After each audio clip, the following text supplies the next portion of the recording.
and Jai Swaminarayan to all. Today for standard 11 science we are going to continue our chapter 10. In that the topic that we are going to cover is topic 10.2.3 atmospheric pressure and topic 10.2.4 hydraulic machine. So first we will look at our this topic. First of all I want to make aware about some values के इसमें हम atmospheric pressure की बात करेंगे। तो जो सी level पे atmospheric pressure की जो वैल्यू होती है वो होती है 1.013 इंटू 10⁵ पास्कल। ठीक है, हम यहाँ पे सभी का यूनिट पास्कल लेंगे क्योंकि प्रेशर का यूनिट पास्कल होता है। तो ये है एटमॉस्फेरिक प्रेशर की वैल्यू कब, सी लेवल पर, मतलब कि सी के ऊपर जो एटमॉस्फेयर का प्रेशर आएगा उसकी इतनी वैल्यू फिक्स्ड होगी 1.013 इंटू 10⁵ पास्कल। ठीक है, अभी एक इटालियन साइंटिस्ट था Evangelista Torricelli who devised for the first time a method for measuring atmosphere pressure, मतलब कि उसने एक मेथड ली थी एटमॉस्फेरिक प्रेशर फाइंड करने के लिए। तो उसमें उसने क्या किया था कि इस तरह का एक वेसल लिया था और इस वेसल में उसने पानी भर दिया था और इसमें एक लंबी सी ट्यूब ऐसे रखी थी जिसका एक एंड क्लोज्ड था। अभी जब ट्यूब इसके अंदर उसने इंसर्ट की तो जो पानी है वो पानी का लेवल इस ट्यूब में ऊपर जाने लगा और ये ट्यूब इतनी हाइट तक भर गई। तो यहाँ से इतनी हाइट तक हमारी ट्यूब जो है वो भर गई, यहाँ से एक प्रेशर लगा और इस पानी के ऊपर एटमॉस्फेयर का प्रेशर अलग से आ ही रहा था। ठीक है, ये सपोज इस जो पर्टिकुलर ये जो लिक्विड है वो सपोज हम अज्यूम करेंगे कि ये लिक्विड मर्क्यूरी है। ठीक है, पानी नहीं मर्क्यूरी है। तो ये मर्क्यूरी यहाँ से इस हाइट तक ट्यूब में भर गई क्योंकि यहाँ से एक मर्क्यूरी का प्रेशर लग रहा था जो ट्यूब के अंदर मर्क्यूरी भरता जा रहा था इस पर्टिकुलर हाइट तक। ठीक है, फिर दूसरी एक चीज ये है कि a long glass tube closed at end the filled with mercury is inserted into a dome of mercury shown। ये जो इंसर्ट किया है वो है क्या है, वो मर्क्यूरी बैरोमीटर है। ठीक है, The space above mercury column in tube contains only mercury vapor, मतलब ये जो स्पेस रही है यहाँ पे मर्क्यूरी का वेपर होगा गैस फॉर्म में। ठीक है, अब हमें जैसे कि पता ही है यहाँ पे हम एब्सोल्यूट प्रेशर को नेग्लेक्ट करेंगे तो हमें एटमॉस्फेरिक प्रेशर की वैल्यू क्या मिलेगी, atmospheric pressure is equals to rho into height into gravity. Rho जो है वो हमारी जो ये लिक्विड है मर्क्यूरी उसकी डेंसिटी है। ठीक है, तो हमें एटमॉस्फेरिक प्रेशर की वैल्यू ये मिलेगी जब हम जो एब्सोल्यूट प्रेशर है P उसे नेग्लेक्ट करेंगे तब। अब दूसरी चीज ये है कि ये जो एक्सपेरिमेंट है वो is found that the mercury column in the barometer has height of about 76 centimetre, मतलब कि ये जो हाइट है जहां तक मर्क्यूरी भरी है वो 76 सेंटीमीटर है। ठीक है, एट सी लेवल ये तो हमारा एक वेसल है सी लेवल पे 76 सेंटीमीटर पे भरती है। ठीक है, अब यहाँ पे एक और चीज है कि अब pressure that is equivalent to 1 mm is called torr, मतलब 1 mm जितना एक प्रेशर है that is equals to torr और 1 टॉर की जो वैल्यू है वो है 133 पास्कल। ठीक है, अब ये एक टॉर की, अब आता है एक बार, तो एक बार की वैल्यू क्या है, एक बार की वैल्यू है 10⁵ pascal. The mm of Hg and torr are used in medicine and physiology, मतलब कि ये जो mm यूज होता है टॉर का वो मेडिकल में और फिजियोलॉजी में यूज करता है। And in meteorology a common unit bar और मिली बार इज यूज, इसीलिए हमने यहाँ पे बार की वैल्यू भी ली है। And open tube manometer is a useful instrument for measuring the differences. तो ये तो हुई ये हमारा ट्यूब वाला एग्जाम्पल। अभी एक दूसरा एग्जाम्पल लेंगे जहाँ हम मैनोमीटर लेते हैं। तो मैनोमीटर में बेसिकली क्या होता है कि यहाँ पे एक ऐसा स्फेरिकल सरफेस है जिसमें हमने गैस भरा है और यहाँ से यहाँ तक एक और ये जो पूरा स्ट्रक्चर है वो मैनोमीटर का है। ठीक है,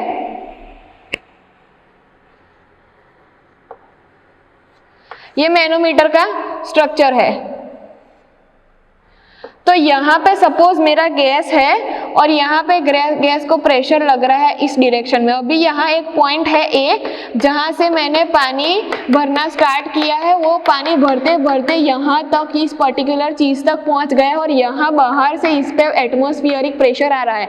अभी इस लेवल को देखने जाओगे तो इस लेवल पे यहाँ पे एक पॉइंट है बी है, मतलब यहाँ इतनी ये जो पोजीशन है वहां तक ए और बी की जो लेंथ होगी वाटर की वो इक्वल होगी, लेकिन बी से जो ऊपर बाकी का जो पानी भरा है उसे हम डिनोट करेंगे डिफरेंस एच, हाइट, मतलब इससे इतनी हाइट तक ज्यादा पानी इस मैनोमीटर में भरा है। ठीक है, तो जब यहाँ से ये तो हुआ पानी की बात और यहाँ से एटमॉस्फेरिक प्रेशर आ रहा है, जब यहाँ से गैस है तो गैस का भी कुछ प्रेशर इसमें आएगा, तो जब गैस का प्रेशर आएगा तब ये पानी ज्यादा ऊपर जाएगा। Pressure is same unit at the small level on both side of you tube contains fluid, मतलब यहाँ पे जैसे मैंने बताया कि यहाँ पे जब यहाँ से प्रेशर भरेगा तो यहाँ पे फ्लूइड पे यहाँ से भी प्रेशर लगेगा, ऊपर से भी प्रेशर लगेगा। ठीक है, अब the density varies little over wide ranges in pressure and temperature and we can treat it safely at constant for our present purpose. Gas on the other hand क्या करता है, वो large variation of density which changes in pressure and temperature, मतलब कि ये जो gas है वो उसकी डेंसिटी जो है वो प्रेशर और टेम्परेचर से चेंज होती है। Unlike gases liquids are therefore largely treated and incompressible, मतलब कि इसी वजह से गैस की जो टेम्परेचर और प्रेशर की वजह से जो डेंसिटी वेरिएट होती है, मतलब बदलती है, उसकी वजह से हम लिक्विड को उसकी वजह से गैस को लार्जली इनकम्प्रेसिबल कहा गया है। ठीक है, अब इसके बेस पे हम एक एग्जांपल देखेंगे जो है example 10.3, according to which the density of atmosphere at sea level is 1.29 kilogram per metre cube. We have to assume that it will not change with altitude, then how would the atmosphere extend, मतलब atmosphere extend कैसे होगा।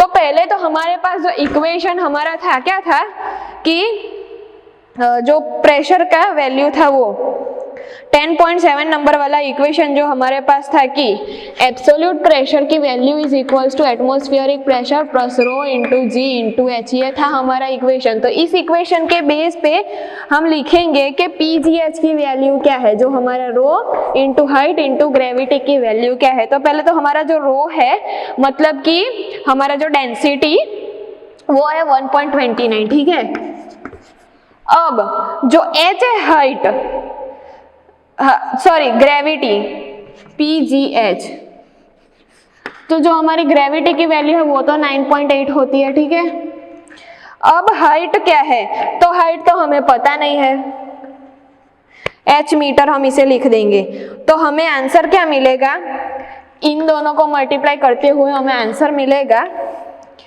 1.01 into 10⁵ pascal. अभी ये जो answer हमें मिला है उसके बेस पे हम हाइट फाइंड करेंगे, तो हाइट की वैल्यू क्या मिलेगी, h will be equals to 7989 kilogram mg²। Okay, इतना हमें, मतलब कि इतनी अमाउंट की हाइट हमें मिलेगी, मतलब इतनी अमाउंट तक जो हमारा एटमॉस्फेयर है वो एक्सटेंड करेगा। ठीक है, तो ये तो हुआ 10.3 का। अभी इसी पर्टिकुलर टॉपिक के बेस पे हम दूसरा एग्जांपल लेंगे 10.4, जिसमें क्या है कि सी एक ओशन की जो डेप्थ है वो 1000 मीटर हमें दी गई है। हमें क्या फाइंड करना है, पहला तो एब्सोल्यूट प्रेशर, तो वो फाइंड कर लेते हैं। तो एब्सोल्यूट प्रेशर की जो फॉर्मूला ये है कि P is equal to PA plus P into G into H, तो वो हम यूज करेंगे। तो P will be equals to PA plus P into G into H. तो जो प्रेशर एटमॉस्फेरिक है उसकी वैल्यू क्या है, 1.03 into 10⁻³ kilogram per metre cube, ये हमारी रो की वैल्यू है। ठीक है, तो पहले एटमॉस्फेरिक प्रेशर की वैल्यू लिखेंगे 1.01, 1000 को कन्वर्ट कर दिया है हमने 1.01 इंटू 10⁵ पास्कल। ठीक है, प्लस ये तो हुई एटमॉस्फेरिक प्रेशर की वैल्यू, उसमें हम ऐड करेंगे 1.03 इंटू 10⁻³ किलोग्राम मीटर पर क्यूब, मतलब 1.03 इंटू 10⁻³ उसमें ऐड करेंगे ये वैल्यू, उसमें मल्टीप्लाई करेंगे ग्रेविटी की वैल्यू जो है 10। यहाँ पे हमें डेंसिटी की वैल्यू मतलब P की वैल्यू ये दी गई है और ग्रेविटी की वैल्यू वो, और हमारी जो हाइट है वो है 1000 मीटर। तो जब इन तीनों को मल्टीप्लिकेशन और एडिशन सॉल्व करेंगे तो हमें वैल्यू क्या मिलेगी, 104.01 इंटू 10⁵ पास्कल, और इसे हम अप्रोक्सीमेटली लिख सकते हैं 104 atm। तो ये मिला हमें हमारा एब्सोल्यूट प्रेशर। अब दूसरा क्या है कि what is the gauge pressure. तो गॉज प्रेशर में यहाँ पे दूसरी एक चीज ये है कि अगर हमें गॉज प्रेशर फाइंड करना हो तो इस PA को लेफ्ट हैंड साइड ले जाना, तो हमें क्या मिलेगा, P minus PA is equals to P into G into H जो है हमारा गॉज प्रेशर। तो गॉज प्रेशर की फॉर्मूला लिखते हुए P minus PA is equals to P into G into H। अभी हम इसमें वैल्यूज पुट करेंगे तो हमें क्या मिलेगा कि ये जो P इज इक्वल्स टू हम PG लिखेंगे, मतलब PG हमारा गॉज प्रेशर है, ठीक है। तो अभी इसमें वैल्यूज पुट करेंगे तो हमें क्या मिलेगा, PG is equals to 1.03 into 10⁻³, उसके मल्टीप्लिकेशन में ग्रेविटी 10 और उसके मल्टीप्लिकेशन में हमारी जो हाइट है वो जो है 1000। ओके, अब इसको फर्दर सॉल्व करेंगे तो हमें क्या मिलेगा, ये जो P माइनस PA है वो है हमारा PG, इसीलिए हमने डायरेक्ट इसकी वैल्यूज पुट की। तो इसको फर्दर सॉल्व करेंगे तो हमें लास्ट में आंसर मिलेगा 103 इंटू 10⁵ पास्कल। इसे हम इक्विवेलेंट कह सकते हैं 103 atm। तो ये तो था हमारा केस बी का सॉल्यूशन। अभी हम देखेंगे हमारा केस सी, जिसमें हमें क्या फाइंड करना है। केस बी में गॉज प्रेशर फाइंड करना है, केस सी में find the force acting on the window of 20 centimetre bye 20 centimetre area of a submarine and it's depth at its depth, मतलब कि सबमरीन के डेप्थ पे हमें उसकी विंडो पे जो फोर्स एक्ट करना है वो फाइंड करना है। और जो सबमरीन का इंटीरियर है is maintained by sea level atmospheric pressure, मतलब कि उसका जो इंटरनल पार्ट है सबमरीन का उस पे एटमॉस्फेरिक प्रेशर वर्क कर रहा है। तो द प्रेशर दैट इज, ये तो इनसाइड एटमॉस्फेरिक प्रेशर है, जो आउटसाइड प्रेशर होगा सबमरीन का वो ये वाला होगा कि P is equals to atmospheric pressure into rho into G into H। तो उसके इनसाइड के प्रेशर को हम सिर्फ PA डिनोट करेंगे as a PA। Hence the net pressure acting on the window is gauge pressure, मतलब कि विंडो पे जो प्रेशर एक्ट कर रहा है वो बाकी का मतलब एटमॉस्फेरिक प्रेशर हो गया, एब्सोल्यूट प्रेशर हो गया, बाकी रहा गॉज प्रेशर, तो वो उसकी विंडो पे एक्ट कर रहा है। तो हमारे पास गॉज प्रेशर की वैल्यू है P into G into H, मतलब rho into gravity into height. And since the area of window is 20 by 20 मतलब 0.04 metre square, the force acting on it will be, इसका आंसर क्या आएगा, force होगा F is equals to gauge pressure into the area. तो gauge pressure की value हमें यहाँ पे क्या मिली, 103 इंटू 10⁵, तो इसके हम लिखेंगे वैल्यू 103 इंटू 10⁵, और हमारा जो एरिया है वो 20 बाई 20, मतलब इसको जब मीटर स्क्वायर में कन्वर्ट करोगे तो हमें मिलेगा 0.04, तो इसको हम मल्टीप्लाई करेंगे 0.04 से, इसको फर्दर सॉल्व करेंगे तो हमें आंसर क्या मिलेगा, 4.12 इंटू 10⁵ न्यूटन, मतलब इतना अमाउंट ऑफ फोर्स है वो इस सबमरीन की विंडो पे एक्ट कर रहा है। तो ये तो है हमारा सॉल्यूशन एग्जांपल 10.4 के लिए। अब हम मूव करेंगे हमारे नेक्स्ट टॉपिक हाइड्रोलिक मशीन पे। तो हाइड्रोलिक मशीन पे मूव करने के लिए पहले हम एक फिगर सिंपलिसिटी के लिए मैं आपको दिखा देती हूँ कि जैसे हमने प्रीवियस एक टॉपिक में ये वाली फिगर ली थी,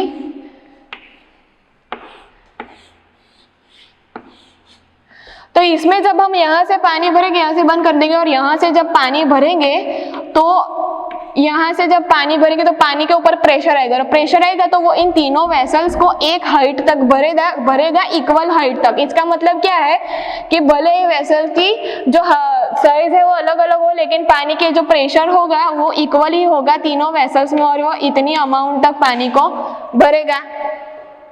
तो ये तो हुआ हमारा सिंपल एग्जाम्पल। अभी हम एक्चुअल हाइड्रोलिक मशीन का एग्जाम्पल लेंगे कि हाइड्रोलिक मशीन आपने देखी ही होगी कि सपोज यहाँ पे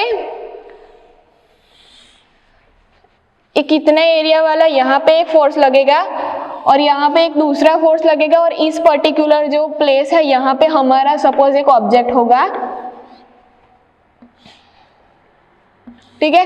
अब हम देखने जाए तो यहाँ पे जो ये वाला एरिया है वो है हमारा A1 और ये वाला जो एरिया है वो है हमारा A2। अभी यहाँ से जब प्रेशर लगेगा उसे हम P1 डिनोट करेंगे, और यहाँ पे भी एक प्रेशर लगेगा उसे हम P2 डिनोट करेंगे। यहाँ पे जो प्रेशर लगेगा वो यहाँ पे ऊपर की साइड जाएगा, तो यहाँ से हम B1 में फोर्स लेंगे कि यहाँ से एक फोर्स आता है और वो ही फोर्स यहाँ ऊपर की डायरेक्शन में लगता है F2। यहाँ से जितना फोर्स आता होगा वो यहाँ से पास होते हुए इस पर्टिकुलर पार्ट को लगेगा ऊपर की साइड, सो उसे हम फोर्स F2 डिनोट करेंगे। अब हमारे पास प्रेशर सपोज हम इसके बेस पे लिख सकते हैं कि जितना प्रेशर हम यहाँ से देंगे उतना ही प्रेशर ये यहाँ से ऊपर की साइड देगा। मतलब अगर हमें प्रेशर 1 मिलता है तो उसके इक्वल टू प्रेशर 2 भी मिलता है, सो P1 is equals to P2, ठीक है। अब प्रेशर की फॉर्मूला क्या थी, F बाई A, तो P1 का फोर्स होगा वो होगा F1 by A1, that will be equal to F2 by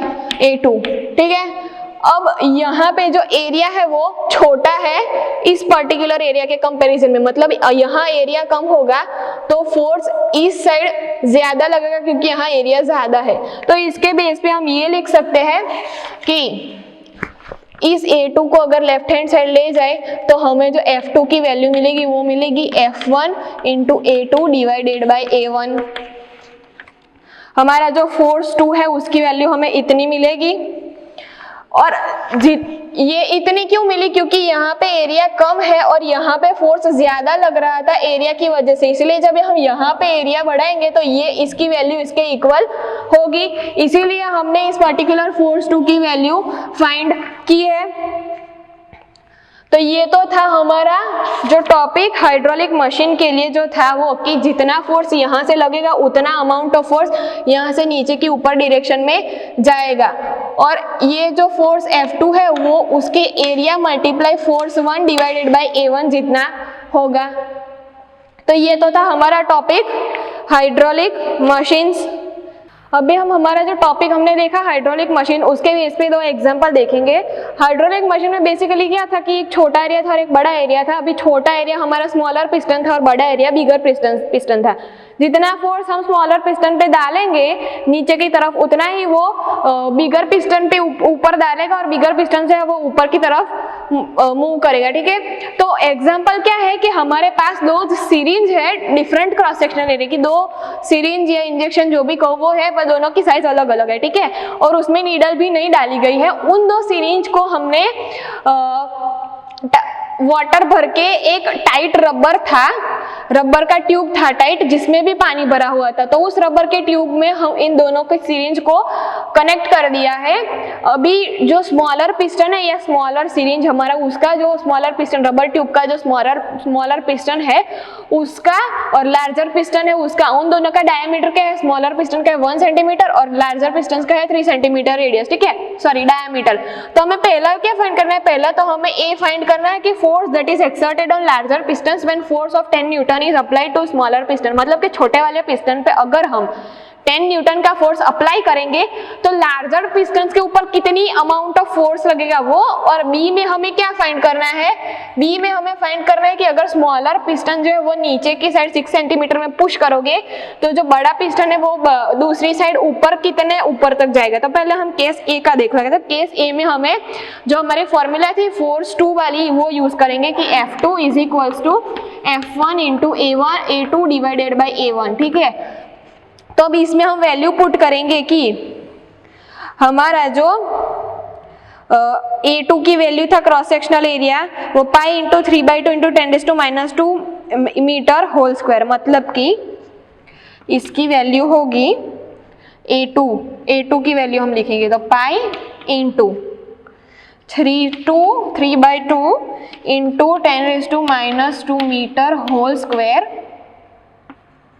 divided by ये A1 की वैल्यू है, वो A1 की वैल्यू मतलब कि जो दूसरी सिरिंज की वैल्यू है इससे कम है, इसीलिए हम इसकी वैल्यू लिखेंगे pi into 1/2 into 10⁻⁻² metre whole square, और हमारा जो फोर्स एक्सर्ट हुआ है फोर्स F1 उसकी वैल्यू 10 न्यूटन। ठीक है, अब इसको जब फर्दर सॉल्व करेंगे तो हमें आंसर क्या मिलेगा, 9 न्यूटन। मतलब कि हमारे F2 के ऊपर 9 न्यूटन का फोर्स लगेगा जब हम इतना अमाउंट ऑफ फोर्स F1 के ऊपर लगाएंगे तब। तो सॉरी नॉट 9 न्यूटन, 90 न्यूटन। मतलब हमारी जो पिस्टन 2 है बड़ा वाला पिस्टन, उस पे 90 न्यूटन का फोर्स लगेगा। ये तो था सॉल्यूशन केस ए के लिए। अभी केस बी के लिए क्या फाइंड करना है कि अगर जो छोटा वाला पिस्टन है वो 6 सेंटीमीटर डाउनवर्ड पुश करोगे तो जो बड़ा वाला पिस्टन आउटवर्ड ऊपर की साइड कितनी डिस्टेंस तक आएगा।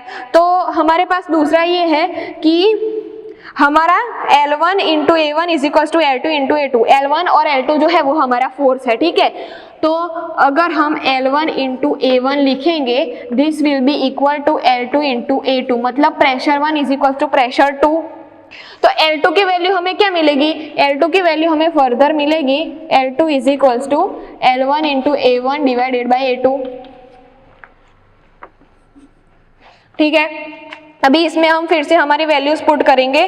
तो अभी A1 ऊपर है और A2 नीचे, तो A1 क्या था 1/2 इंटू 10⁻², तो वो लिखेंगे pi into 1/2 into 10⁻² metre divided by A2 area cross sectional क्या था दूसरे पिस्टन का, पाई इंटू 3/2 इंटू 10⁻² मीटर।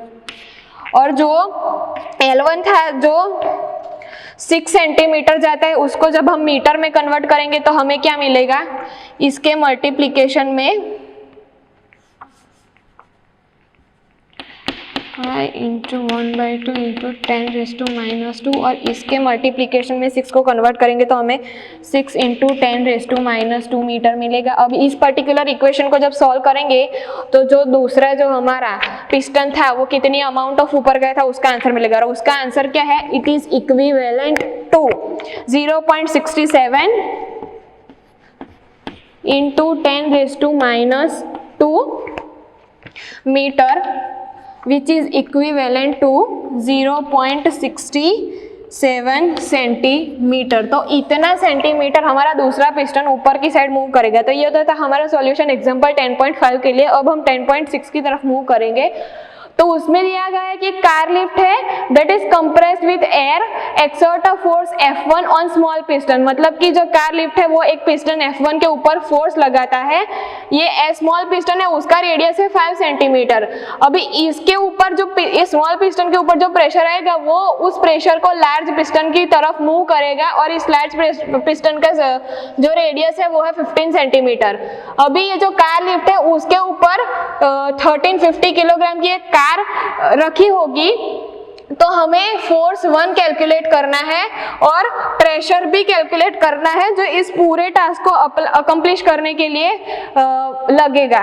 तो पहले तो हमारे पास F1 की वैल्यू है, अगर F2 is equals to F1 into A2 by A1 होता है तो F1 की वैल्यू क्या होगी, F1 की वैल्यू होगी F1 is equals to F2 into A1 divided by A2।